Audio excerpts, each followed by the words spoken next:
After giving birth, my drunken husband hit me in the hospital, knocking me unconscious and pretended I had fallen down the stairs, but the idiot went pale when the doctor... The first time Mariella felt her daughter move inside her womb, Ramiro shouted at her that she was not his, and she was barely 22 years old, with an 8-month-old belly and broken dreams stuffed into a plastic bag along with borrowed clothes. She had learned to keep silent, like someone learning to breathe underwater out of necessity. No one in the neighborhood spoke of what went on behind closed curtains. And no one broached the subject when the screams emanated through the thin walls of their rented house, but everyone knew, and yet no one said anything. Mariella had stopped hoping for miracles, but the day her daughter was born, for a moment she believed they might exist. And the hospital was small, one of those public ones where the smell of disinfectant mingles with the smell of hopelessness. The birth was complicated. She came in with contractions and no one else to help her. Ramiro didn't answer his cell phone all day. He was somewhere in the neighborhood drinking with his friends, swearing the baby wasn't his, gambling with crumpled bills, and laughing while his wife split in two to bring life. The midwife on duty, a robust woman named Francisca, held her hand during the final pushes. "Come on, my baby. Push for her." "Not for him. For her," she said, her eyes brimming with tears, and then she heard it. A small, fragile, but vibrant cry. "Her daughter, Lucilena," Mariella whispered, her voice breaking. She didn't have the strength to cry. She could only watch.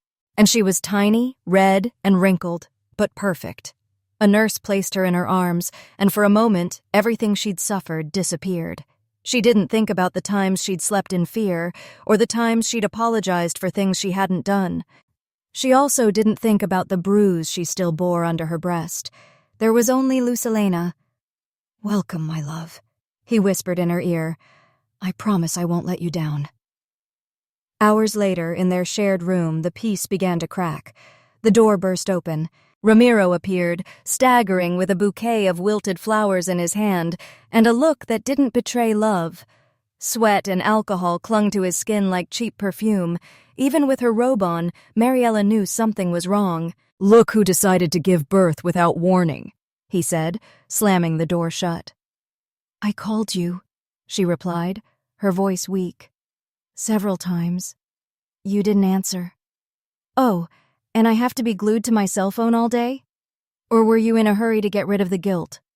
Mariella looked at him silently, and she knew that any word was a weapon. Ramiro approached the plastic crib where Lucilena was sleeping. He looked at her, so calm, as if she didn't know what a mess you were. She stood up slowly, still feeling the burning between her legs, her muscles aching from the effort. "Ramiro, please, not in front of her, in front of her. Are you really going to come at me with that? And who's the father, Mariella? Because he doesn't look like me. You're drunk. You have no right to speak to me like that. I just gave birth." Ramiro looked at her with a mixture of contempt and rage. He threw the flowers on the chair and came so close that Mariella could smell the cheap rum on his breath. "Tell me the truth. Tell me you cheated on me. Tell me now. You can't hide it anymore. I never cheated on you. Lucilena is your daughter. Lie." The scream echoed off the walls. And a nurse across the hall paused for a second, but then continued walking. They were used to it by now. The dozens of jealousy incidents in the hospital were common and mostly ended in silence. "Ramiro, please, you're scaring me. Like you scared me when you left me for 2 days without knowing anything. Like you make me look like an idiot in front of everyone. I left because you kicked me in the stomach. You've already forgotten that." Ramiro's hand flew without warning. The blow hit her cheek, causing Mariella to fall against the wall. The baby cried. Mariella's heart broke. "And shut her up. I can't stand her crying." She tried to get up. The pain was unbearable. Ramiro pushed her again, this time against the gurney. Mariella screamed, but no one came in. "You're a girl," he yelled at her. "You screwed up my life." Then came the hardest blow, at the one you can't hear, but you can feel. Mariella's head hit the floor, and everything went black. Ramiro looked at her for a moment. Her breathing was labored, but she was breathing. He panicked, checked the hallway, and there was no one there. Then he dragged her by the arm with a clumsy and desperate effort into the hallway.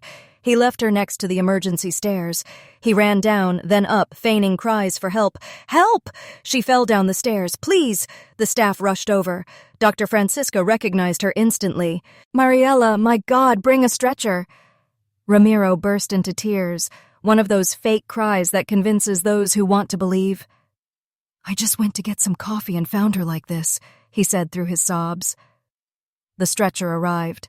They lifted her carefully. A paramedic touched her neck. She's alive. They took her to the observation room. Ramiro stood in the doorway with his eyes lowered, playing his part.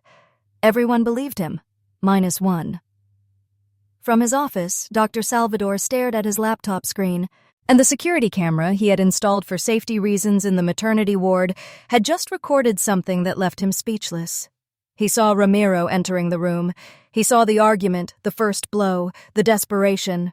As she saw him hit her, and then, even more brutally, drag her by the arm until she pretended to fall. The doctor fell silent, closed his laptop, and took a deep breath. He was the shift manager. He had to act, but something inside him told him it wasn't time yet. Impulsiveness could ruin everything. Salvador wasn't just any doctor. Years ago, his own sister had died at the hands of an abusive husband. He had arrived too late to save her. Since then, each instance of violence affected him more than his white coat could hide. He called Nurse Dahlia. I want you to keep an eye on the man with patient Mariela Rios. Keep an eye on him. He suspects something. I know something, but no one else will know yet. That night, Ramiro returned to Mariela's room. He held his daughter's hand as she slept, oblivious to the hell. He spoke to her in a low voice. You're not to blame, but you're going to pay the consequences because you're not mine. And then he caressed her with false tenderness, the same tenderness he used to deceive, the same tenderness he used to manipulate. He closed his eyes, smiled, and swore that no one would find out. Meanwhile, in the observation room, Mariella began to move her fingers. A tear fell from her closed eye. Her body was broken, but her maternal instincts remained. That night, the darkness seemed to have taken control, but Lucelena was still breathing, and Mariella, though broken, was still alive. And where there's life, there's possibility, even in the shadows, even if it seems impossible. Mariella woke up with a sharp pain in her head, as if someone were cracking her skull open from the inside. She tried to move, but her body felt heavy, as if she'd been run over. The white light from the ceiling burned into her eyes. She didn't know where she was. Where is my daughter? She whispered hoarsely. A sweet-faced nurse approached and gently stroked her arm. Don't worry, you're under observation. Your baby is fine. She's being cared for. You just had an accident. You fell down the stairs. Mariella frowned. Stairs. She had gone down the stairs, and she didn't remember. Just a gray void and an unpleasant sensation that made her skin crawl. Accident? She asked with effort. The nurse nodded with a kind smile, one of those used to seeing tragedy every day. Your husband was the one who found you. He's outside, very worried. Mariella closed her eyes. A blurry image crossed her mind. Ramiro's voice, a falling flower, Lucelena's crying, but she couldn't put it all together. Her heart leaped. Can you tell him I need to rest a little more? She whispered. Please, of course, the nurse replied and left. In the waiting room, Ramiro paced back and forth. When the nurse left, he approached her with a forced smile. She's awake. Yes, she's weak, but lucid. She'd rather rest a little before receiving visitors. Ramiro clenched his fists, but kept smiling. Sure, whatever she needs. I'm here to support her with anything. Dahlia, another nurse on duty, watched the scene from down the hall.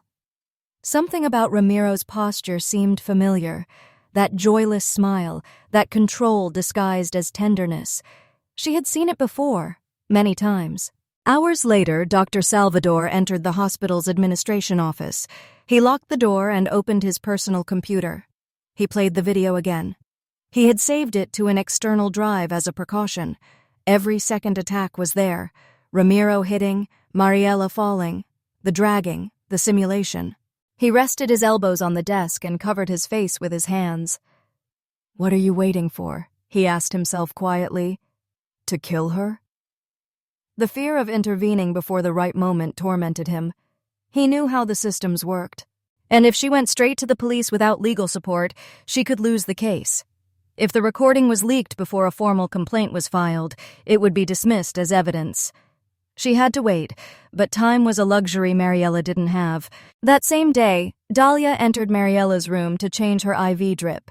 She looked at her carefully, the black eye, the mark on her cheek, the split lip, but the most serious thing was what she couldn't see. Does your head hurt? A lot. Are you nauseous, disoriented? A little. And I can't sleep. I feel weird. Dahlia hesitated for a moment, but then sat on the edge of the bed. Mariella, do you remember how you fell? Not completely, I just woke up here. They told me it was an accident. Have similar things happened to you at home? Falls, bumps, bruises? Mariella's eyes filled with tears, and it's not what it seems. So what's it like then? Mariella swallowed. It's just that sometimes I provoke him, I get angry, I argue. He works a lot, he's stressed. When he drinks, he loses control, but he's not bad. He has a good heart. Dahlia felt a lump in her throat. What happened to you wasn't your fault. No one deserves to be hit. No matter how you are, no matter what you said, love doesn't hurt. Mariella looked away. If I make a scene, I lose everything. He can take the girl. I don't have anyone. I'm here, and so is Dr. Salvador. He wants to help you. Mariella looked at her, confused. Why would he do that? Because some people don't forget what's right, and you need justice. At that moment, Ramiro appeared in the doorway. He was carrying a box of food, another fake smile. Annoyed, Dahlia stood up. She had just finished. Thank you for looking after my wife, but I'm here now. You may leave. I have no orders from you, she replied with unusual coldness. I'm just doing my job, so do it properly. Don't bother my wife with irrelevant questions. Dahlia left without another word. Mariella lowered her gaze. Did you bring anything to eat? Ramiro approached her and stroked her hair. Of course, my love. I brought you your favorite, baked chicken. I'll heat it up for you if you want. And thank you. Delina's sleeping soundly, a saint, but you need more rest. I don't want you to get agitated. I'm fine, she lied. I don't believe it. You're pale. It's better not to get up so much. Don't talk to just anyone. Doctors are scary for nothing. They exaggerate everything. Mariella nodded reluctantly. That night, Salvador took advantage of a moment when Ramiro went out to smoke to enter the room. How are you feeling, Mariella? Sore, confused? It's normal after a fall, but it's also normal to feel scared when you don't know who to trust. She looked at him cautiously. What do you mean? That there are wounds you can't see and truths that take time to emerge. Do you think it was something more? What I believe doesn't matter. What matters is what you remember and what you're willing to face. And if I'm wrong, then I'll be here to support you. But if you're right, then I'm here to help you. Mariella burst into tears. I feel so alone. You're not. Outside, Ramiro peered through the crack in the door, his teeth clenched, his fists balled, the poison rising in his throat. And the next day, Salvador checked Ramiro's medical records on the public complaint database. He found a file closed 3 years earlier. A domestic violence complaint. The woman didn't show up for the second hearing. Case closed. No follow-up. She kept a copy of the file. She intended to use it. That same morning, Dahlia wrote a detailed medical report on Mariella's injuries, indicating that they weren't the result of a simple fall. She took the report to Salvador's office. Here's what you asked for. But if we put this into the system, he's going to figure it out. Not yet. Just leave it with me. Are we going to file a complaint or are we going to keep waiting? I'm waiting for the moment when she tells what she remembers. And if she never tells it, she'll end up dead. Salvador nodded. He knew it. Hours later, Ramiro asked Mariella to sign a document, and she looked at him suspiciously. What's this? An authorization to take the girl home if necessary. Just as a precaution, you know how the system works. Sometimes they won't let her go out with just one person unless it's signed. Why now? Because I don't want trouble, and you're weak. You won't be able to take care of yourself. Mariella hesitated. We can't wait. Ramiro changed his tone. What? Don't you trust me anymore? Of course I do. Just sign it, Mariella. I'm sick of you questioning everything, she affirmed, and that signature would be the first step toward the abyss. Meanwhile, Dahlia and Salvador planned their next move. They couldn't file a complaint yet, but they could protect her. Salvador submitted a request to move Mariella's room under medical pretext. It was approved. When Ramiro returned from the cafeteria, he found her alone, without Mariella or the baby. "Where are they? The patient was transferred as a precaution," Salvador said without flinching. "Only authorized medical personnel are allowed to visit her." Ramiro gritted his teeth. "And since when do they do this without notifying the family? Since there are reasons to protect mothers who are at risk." Ramiro understood the message. He didn't say anything else. He left, but he didn't give up. That night, Mariella slept for the first time in days. Lucelena was in his arms. Salvador had given the order not to allow anyone to visit without his authorization. Finally, Mariella felt like someone was listening to her. Still, the fear hadn't gone away. She slept with one eye open because she knew people like Ramiro wouldn't take no for an answer, and because lies in the wound aren't healed with serum, only with the truth. And she wasn't ready to tell it yet, but something inside her was beginning to stir. It wasn't courage, it was survival. And in her world, that was the closest thing to hope. Mariella's fingers still trembled every time she held the Elena's in her arms. Her body ached, but it wasn't just physical anymore. It was a pain that lurked in her chest, that kept her awake, that squeezed her ribs from the inside. She slept little, spoke less, and looked a lot. Every person who approached her, every door that opened, reminded her that Ramiro was still close, could still hurt her, wasn't finished with her yet. That same day, Dr. Salvador entered the room with a sealed envelope and a more serious expression than usual. Mariella noticed it instantly. "Is something wrong?" she asked, her voice slightly trembling. "And I need to talk to you. It's about Luz, Elena." Mariella held the baby tighter, as if she wanted to hide her from the world. "What's wrong with her?" "Her vital signs are stable, but one of the tests detected an irregularity. She has a congenital heart defect. It's not life-threatening, but it's serious." "What does that mean?" he whispered, almost breathless. "It means he'll need surgery as soon as possible. I've already spoken with cardiology. It can be done here, but it requires supplies the hospital doesn't cover." "And how much does it cost?" Salvador hesitated before answering. "About 24,000 pesos. Mariella felt a sharp vertigo, as if the ground had opened up inside her. Poverty, that constant shadow, reminded her that even the right to life had a price. 24,000 pesos. She wasn't even 24. "I'll find a way. I don't know how, but I can help you. There are foundations that cover these expenses." "Even I could," she interrupted, her voice harsh. Salvador looked at her, bewildered. "Why not? I can't accept anything from you or anyone else. If I do, Ramiro will think I'm selling out. He'll say I'm sleeping with you. He'll take my daughter away from me. He would do it." Mariella looked at him with moist eyes, and he would do worse things. Salvador remained silent, pressed his lips together, and nodded slowly. He couldn't pressure her. Not yet. Meanwhile, Ramiro already knew about the diagnosis. He'd overheard it through an overheard conversation, hidden behind a curtain. He didn't seem affected. On the contrary, that night he entered the room when Mariella was sleeping with the baby in her arms. He woke her with a kiss on the forehead. "You look so calm," he said softly, "as if you hadn't destroyed everything." Mariella looked at him fearfully. "What do you mean? 24,000 pesos. That's what it costs to correct what you did, because this isn't normal. A sick baby isn't born just like that. This is punishment. And you know why?" "Don't say that," she murmured.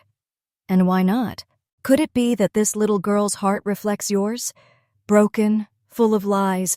She's not to blame for anything, but you are, and you'll pay for every tear I've shed because of you."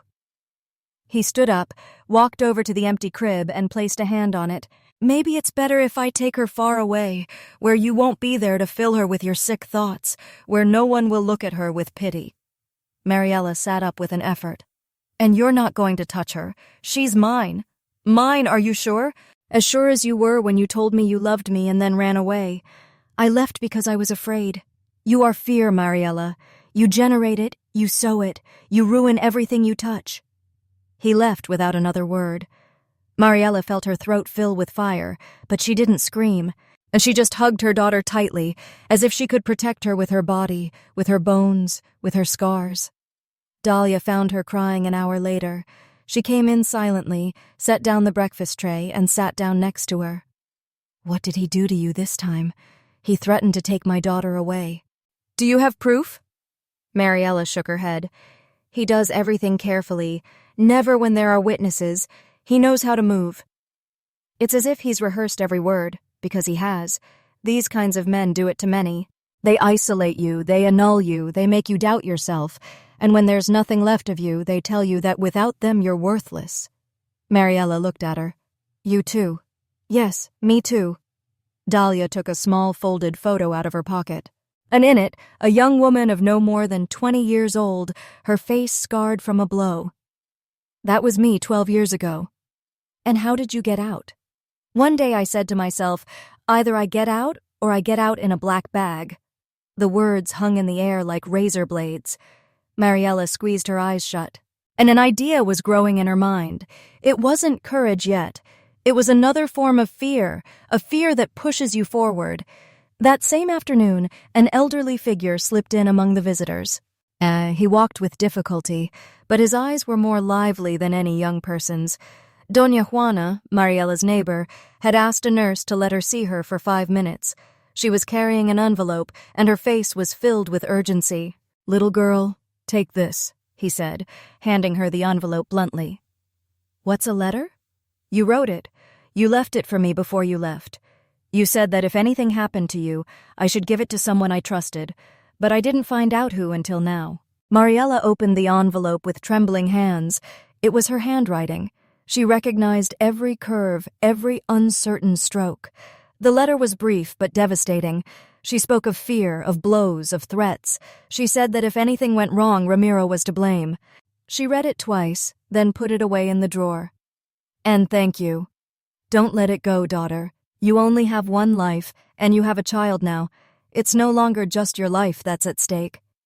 Mariella nodded, but said nothing. That night, Salvador left a tape recorder hidden in the office where he usually saw Ramiro. He knew he'd get him to come.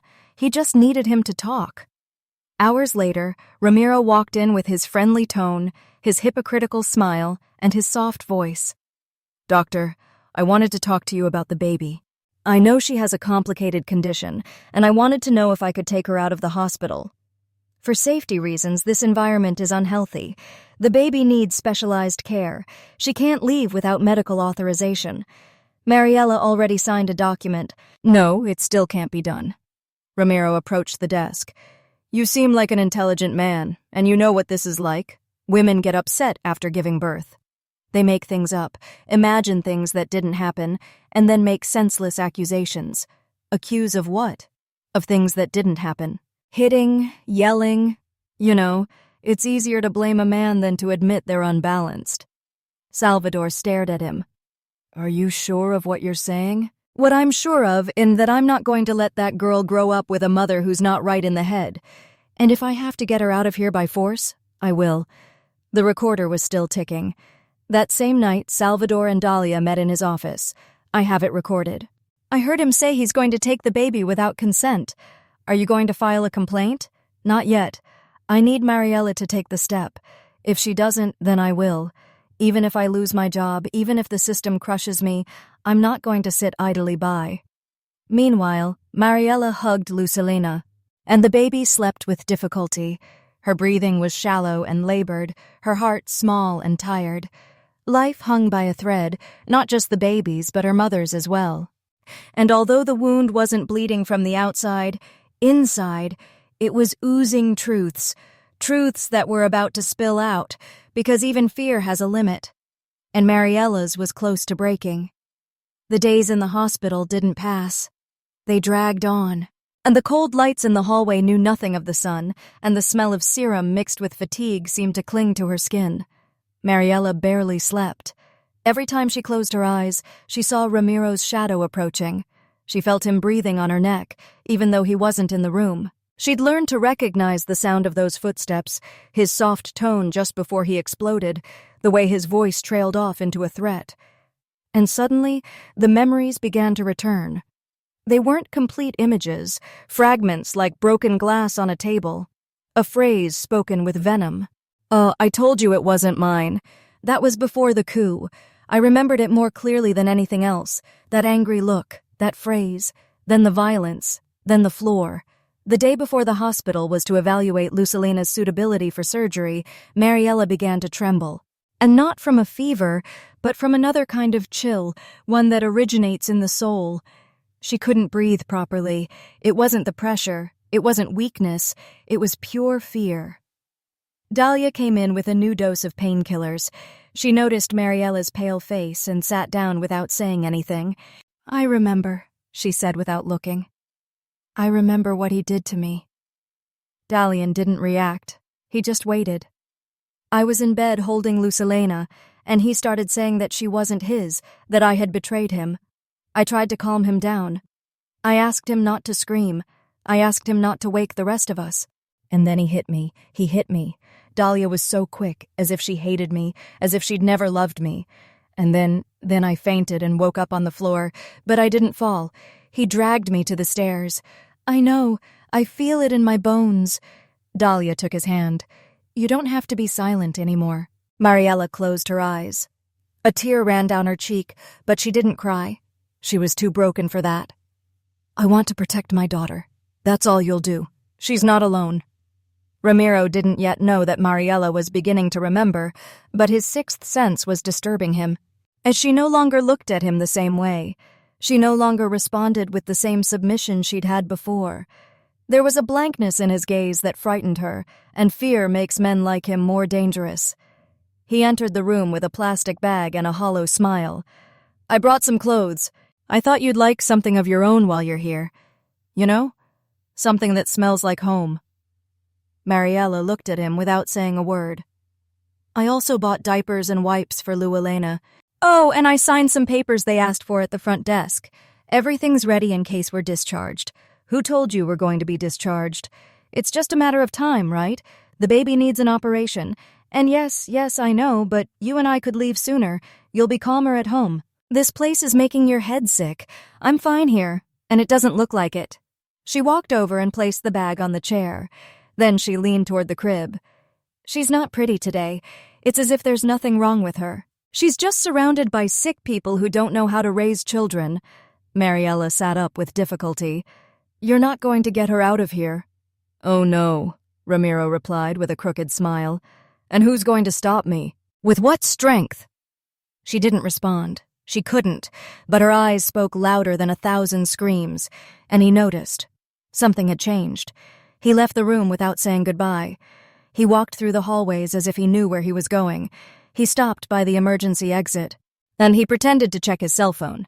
Then he went down to the underground parking garage. It was dark. Only the hum of the fluorescent lights and the echo of his footsteps filled the air. He took out his car key and opened the trunk. It was empty. He laid out a blanket, a bottle, an empty plastic bag. He took a deep breath. That was the plan. He'd go in the early morning, he'd enter while they were sleeping, he'd take the baby, he'd cover her up, and say it was a medical emergency. No one would suspect. He was the father. He had the paper signed by Mariella. That was his wild card. Little did he know Salvador was already following him. From his office, the doctor had checked the access route to the parking lot, noticing that Ramiro frequently got out for no apparent reason. That was a red flag. He didn't say anything to Mariella, nor to Dahlia, but he saved the recordings. That same night, he left his car ready in case he needed to follow him. I knew something was going to happen. I smelled it like someone smelling smoke before a fire. At 2:00 a.m., Ramiro returned to the hospital, not through the main entrance, but through the service door. He was wearing a black jacket, a cap, and carrying an empty bag. He went up to the room where Lucilena was sleeping. Mariella was fast asleep, or so it seemed. He entered slowly. The baby was sleeping peacefully, wrapped in a light blue blanket. Ramiro approached, looked at Mariella, leaned over the crib, reached out, picked her up, and just as he was about to cover her with the blanket, a voice was heard behind him. "What are you doing?" It was Salvador. Ramiro turned around with the baby in his arms. It's none of your business. I'm the father. She signed the papers at 2 a.m. without notifying the infirmary. That's how you take your daughter out. She's my daughter. I don't have to ask your permission, and I'm the doctor in charge. And I say that that child can't be taken out without surgical authorization. It's the law, it's ethics, it's common sense. Ramiro looked around. No one else took a deep breath. And I don't want any trouble. I'm just going to take her. She'll be better off without this toxic environment. You are the toxic environment. Salvador took a step forward. Give her to me. No. Then I'll call security. And with what proof? With this. Salvador raised his cell phone. He'd been recording since he walked in. Ramiro clenched his jaw. His eyes darted around. He didn't know whether to run, scream, or hit. In a moment of tension, Dahlia appeared from behind. And I've already called the police. It's all recorded. Ramiro left the baby in the crib. He took 2 steps back. His heart was beating furiously. And he turned around, ran to the door, and went down the stairs. Salvador and Dahlia followed him, but couldn't catch him. The tailgate was open. Ramiro disappeared into the night. The next day, hospital staff found the wallet Ramiro had dropped in his haste. They searched it for identification. Among his belongings was more than just his ID. A photo, an old Polaroid, a baby, another one, another face, another woman. Dahlia recognized her. She'd been in neonatology, a mother who reported her partner for attempted kidnapping of her son. Case closed due to lack of evidence. Mariela, upon seeing the photo, went into a state of shock. Her memory began to piece together the lies, the screams, the threats before giving birth. She finally understood that Luelena wasn't the first victim, that she had been on the brink without knowing it. And she locked herself in the hospital bathroom and screamed, not out of physical pain, out of terror, out of betrayal, out of feeling so close to losing her daughter. Dahlia found her minutes later, trembling, sitting on the floor. We saved you, but this isn't over. What if he comes back? We won't let him in. I'm not talking about the hospital. I'm talking about my life, my mind, my night. Dahlia knelt before her. We're going to fight, and this time she won't do it alone. That morning, Salvador took the recording to the hospital management, explained the facts, presented the documents, and showed the photo. At the same time, she reported the attempted kidnapping to the police. For the first time, Ramiro would be legally wanted. And he was no longer just a violent husband. He was a fugitive with a criminal record.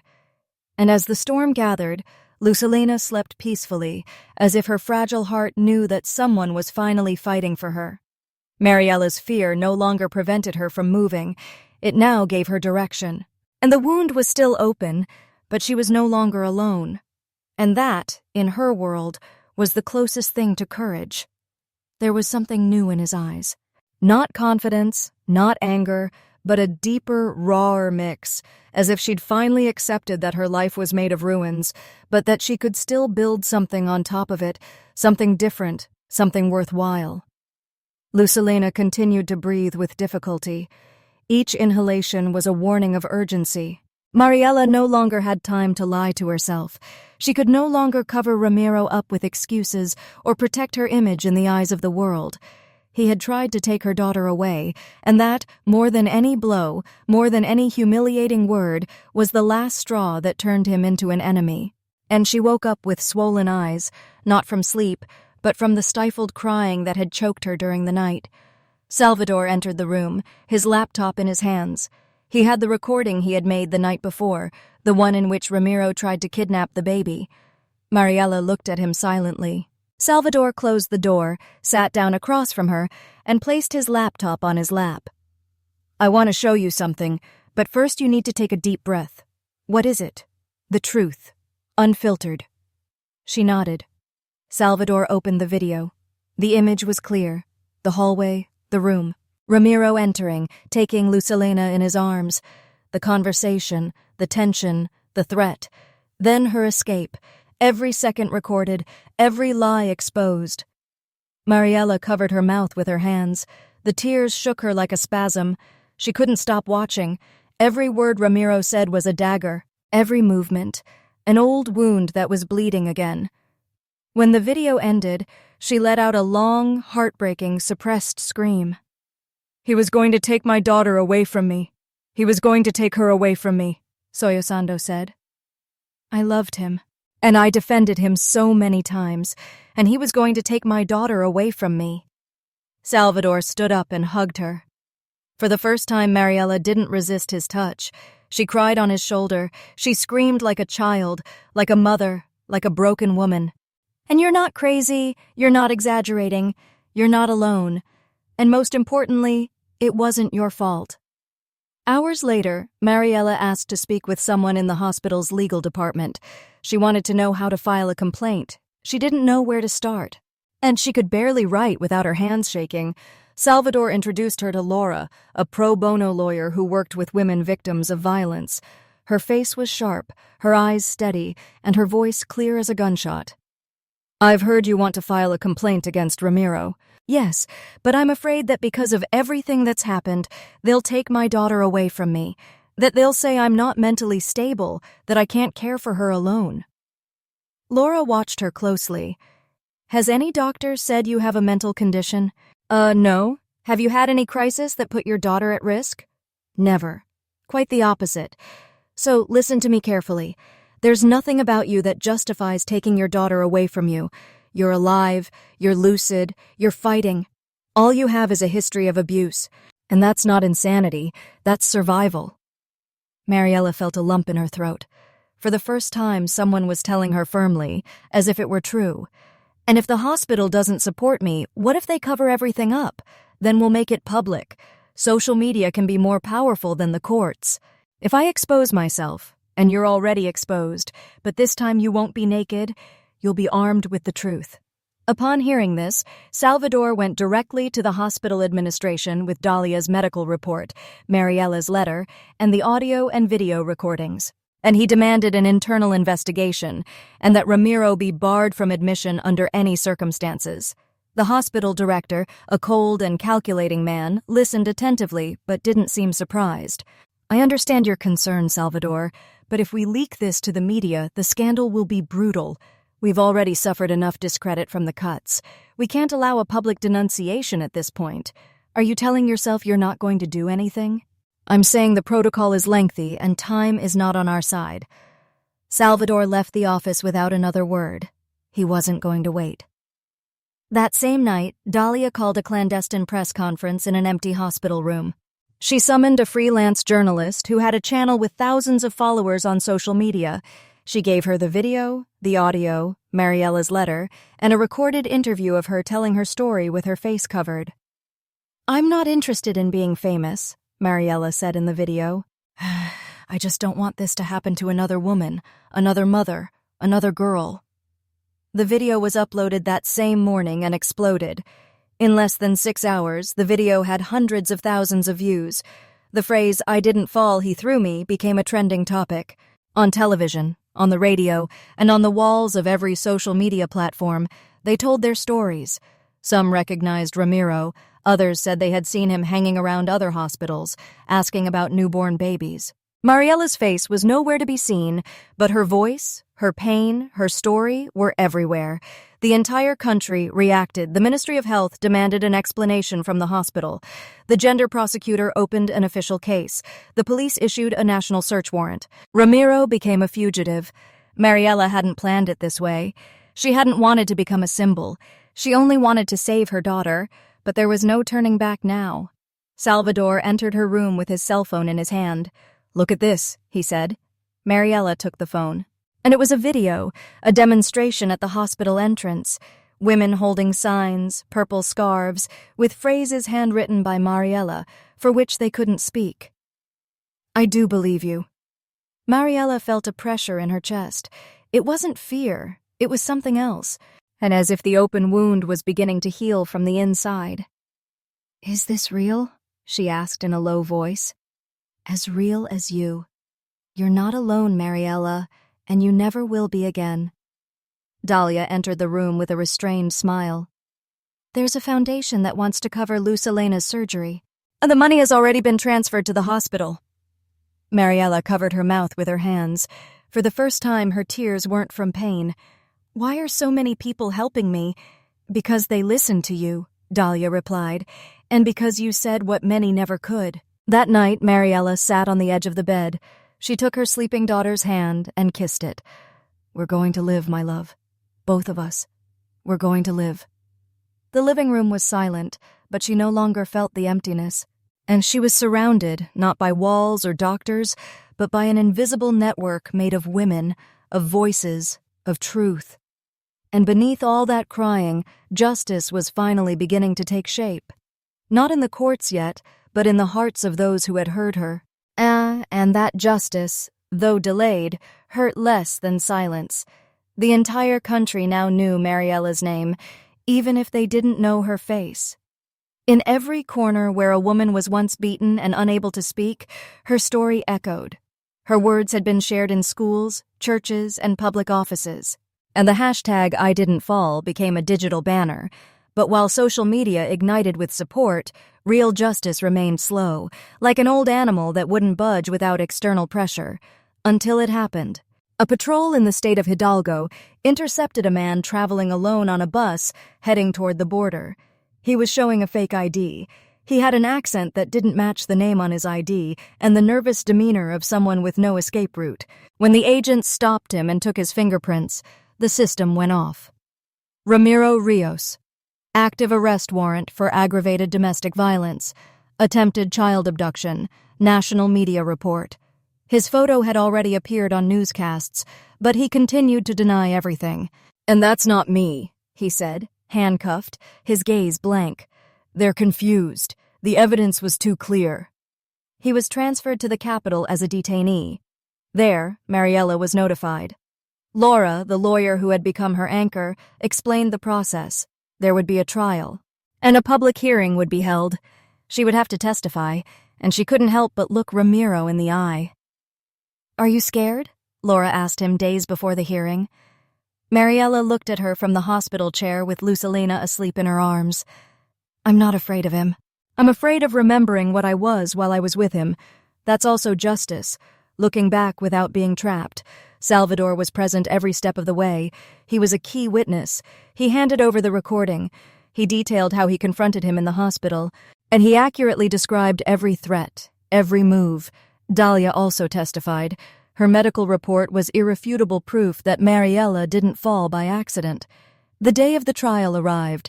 The courtroom was packed. Media outside, female activists at the entrance with scarves. A few men silently witnessed how violence destroys from within. Mariella entered with her head held high, even though she felt devastated inside. She wore a simple dress, her hair tied back, no makeup, like a real woman, like a wounded mother, but standing. Ramiro was escorted by 2 officers. He was wearing basic clothes, expressionless. When he saw Mariella, the smile he used to manipulate reappeared. "You've arrived." "I knew you couldn't live without me," she said, barely audible.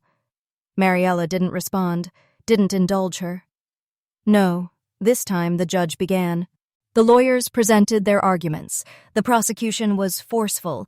They presented the videos, the letter written before giving birth, the medical reports, the archived records of assaulting another woman. Laura took it upon herself to show not only the attempted kidnapping, but also the consistent pattern of emotional, psychological, and physical violence.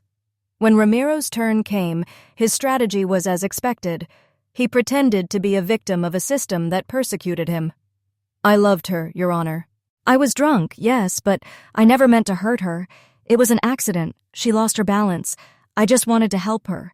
She was the one who refused to go home, the one who started making things up. I'm not a criminal. I'm a man who was destroyed by a viral lie." The murmur in the courtroom grew, and the judge called for silence. Then it was Mariella's turn. She stood in front of the bench. Her voice trembled, but not her eyes. "For years, I lived convinced that I deserved every blow. I'd been told that love is something you endure, that men explode, but then ask for forgiveness. I thought I was crazy, that if I spoke up, no one would believe me, but I didn't fall. It wasn't an accident. You pushed me, Ramiro. You hit me while I was holding our daughter. You knocked me unconscious and then pretended it was my fault. And when I woke up, you still had the nerve to call me a liar." He stopped. He took a deep breath.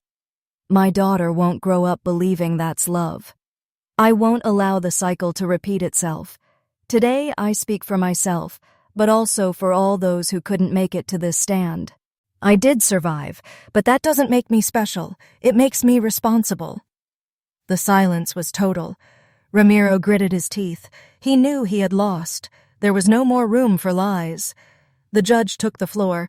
He read the sentence in a firm voice. Ramiro Rios, for the crimes of aggravated domestic violence, attempted abduction of a minor, and aggravated battery.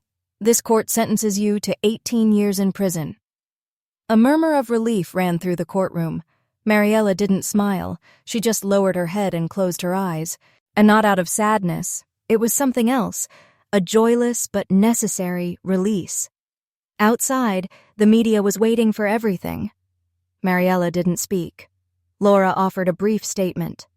Today, justice took a step forward, but much remains to be done.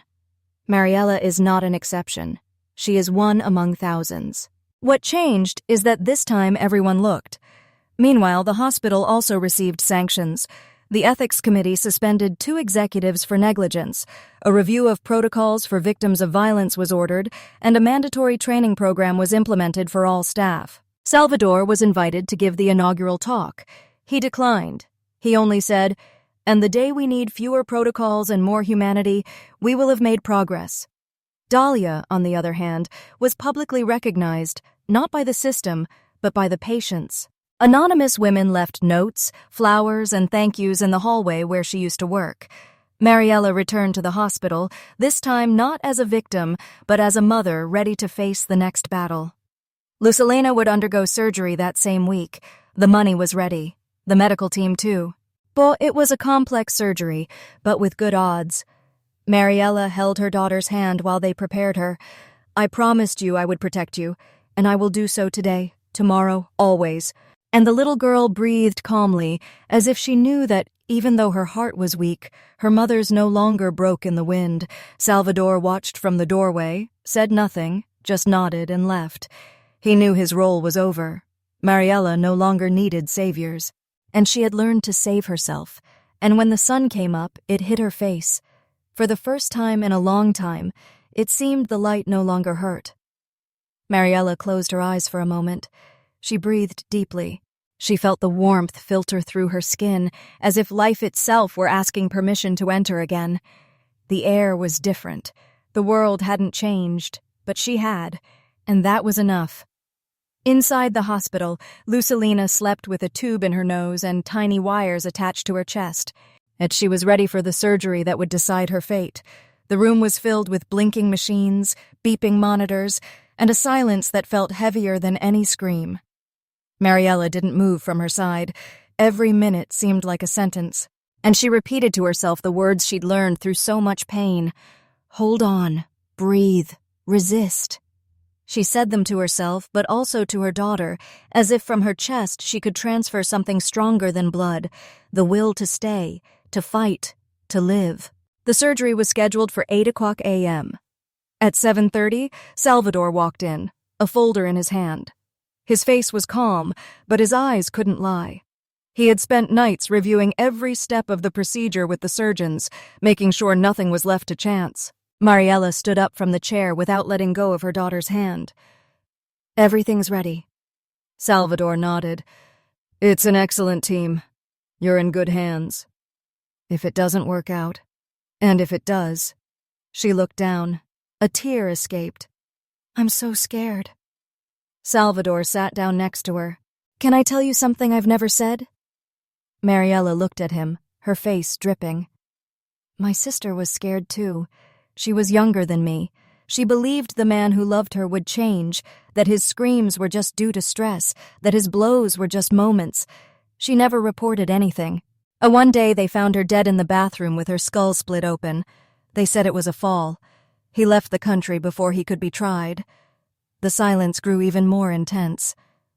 "I couldn't save her," Salvador continued. "She was my sister, and I didn't know how to see what was happening in time. That's why when I saw you arrive here, I knew I couldn't make the same mistake." Mariella squeezed her hand. For the first time, she understood that pain wasn't exclusive, that wounds, though different, connect us. "Thank you for not giving up on me," she whispered, "even though I did give up many times. You didn't give up. You just got lost for a while, but you came back." At 8 o'clock, a group of doctors entered the room. One of them, the attending surgeon, approached Mariella. "Ready?" Mariella swallowed. "I don't have a choice, do I?" No, but your daughter does, and she's ready to fight." Mariella leaned over Lucella, kissed her forehead, and whispered in her ear, "Don't leave me, my love." "We haven't lived together long enough yet." The baby was wheeled down the long hallway to the operating room. Mariella stood alone, watching her most fragile piece disappear through a white door.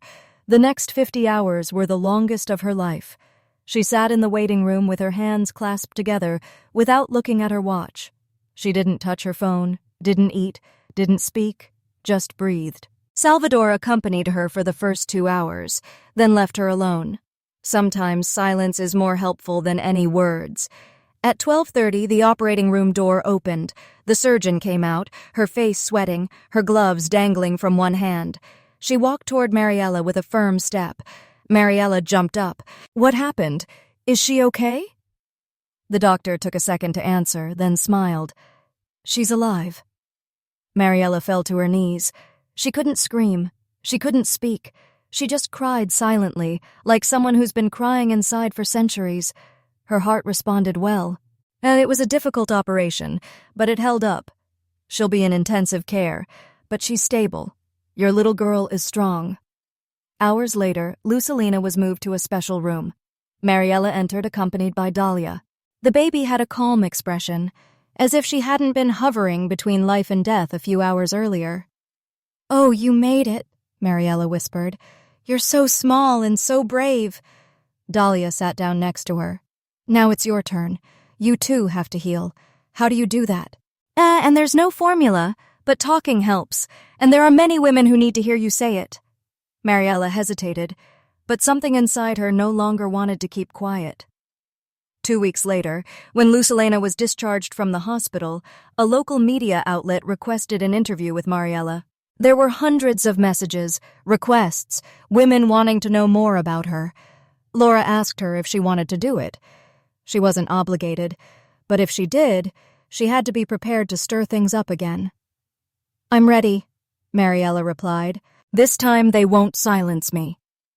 The interview was recorded at the hospital in the empty pediatric ward. Mariella carried Lucilena in her arms. She didn't want to hide it. In front of the cameras, she spoke calmly, without victimhood, with truth. "I am not a victim. I am a woman who survived silence.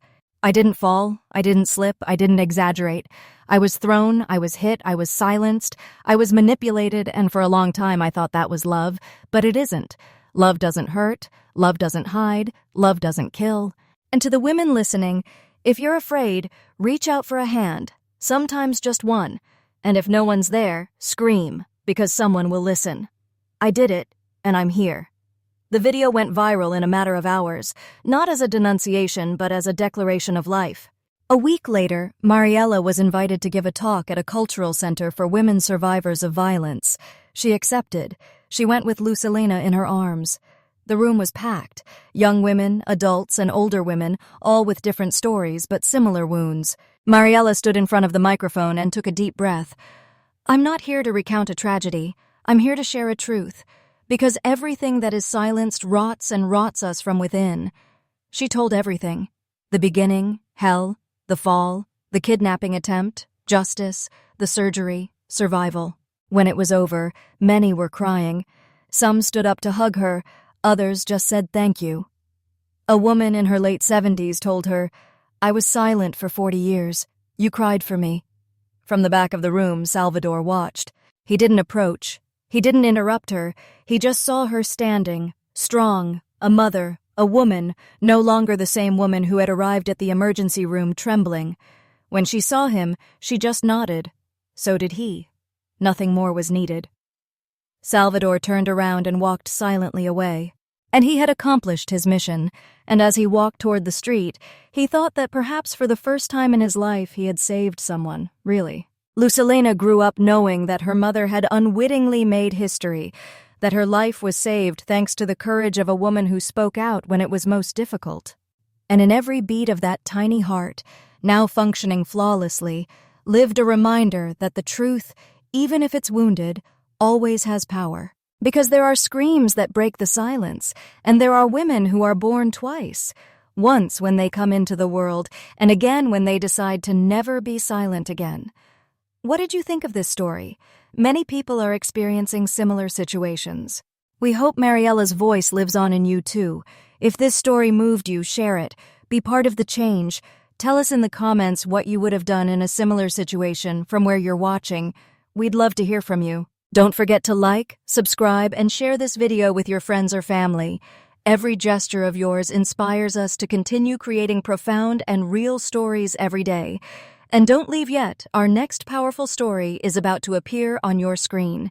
You can click on the links you see right now. They're part of an exclusive selection of captivating stories. We thought of them especially for you. Thank you for joining us. See you in the next video.